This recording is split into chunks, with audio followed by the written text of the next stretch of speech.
ano ang pinakamalaking pagsubok na nalagpasan mo sa isang relasyon? So, I had a girlfriend dati nung college na, yun, okay kami. And then eventually nalaman ko kasi na may nangyari sa kanila ng best friend ko. So, yun yung parang pinakamalaking challenge sa akin. Yes. College? Saan ka nag-college?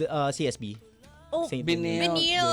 Tapos, may girlfriend ka. Yeah, Nalaman mo, wala na kayo ng girlfriend mo. Okay pa. during ba, nalaman ko with one of our friend din. Na may nangyari sila habang kayo. Yes, intense. paano? So, wala, syempre, sobrang sakit. Like, di mo alam anong mangyayari. Like, girlfriend mo betrayed you and your best friend. Best So, friend. parang, that's like double Whammy. down, double whammy, yun.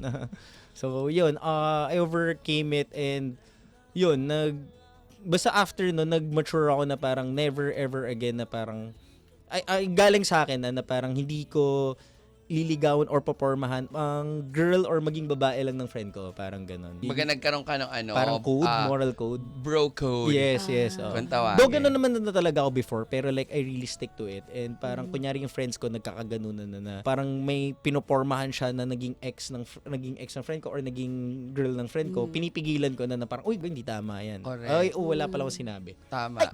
Naging sila after. Hindi rin Talaga? So, Bakit? sayang nga. Kayo, nag-break kayo nung nalaman mo agad? Oo, like agad? I grow up agad. Nag-sorry ba? Wala nang gano'n? Yes, apologize and natukso lang daw, ganun, explain, nag-sorry ganun. siya. Oo, explain. Pero sabi ko parang, yeah, I can still forgive you, pero we can't like continue doing this na. Kasi syempre, parang yung lagi ka nang may doubts. Yes. Wala na yung trust. Friends So, ba kayo? Hindi na. Hindi na, wala. Oo. Pati yung guy, di ko na tropa, ganun. So, yun. Like, ang hirap din na kasi kunwari babalikan kami. Baka kunwari may konting problema lang Yes. masumbat ko sa kanya. Actually, Ayoko maging ganun. yes, diba? So, totoo. ang pangit naman na lagi ko nasusumbat sa kanya yung mali niya, ganun. Totoo yun. Totoo Parang yun. better to move on na lang. Totoo. Kaya dapat talaga when you're in a relationship, parang hindi dapat talaga gumagawa ka ng ng on the side pa, 'di ba? Yes. Kasi pag kunyari, paano what if, 'di ba, kung yun na pala yung pinakataong talagang forever Oo, for you. papakasalan mo. Yun, Hindi, pero diba? feeling ko yung forever ko naman, may isa pa kasi yung sa relationship na nag-US siya bigla, so parang sayang. May closure, wala. May closure, pero like talagang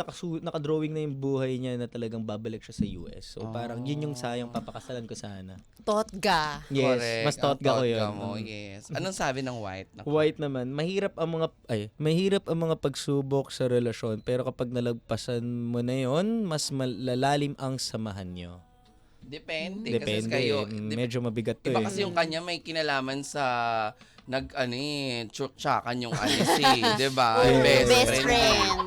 Hindi Yeah. nakakaganda yun eh. Naku, maraming salamat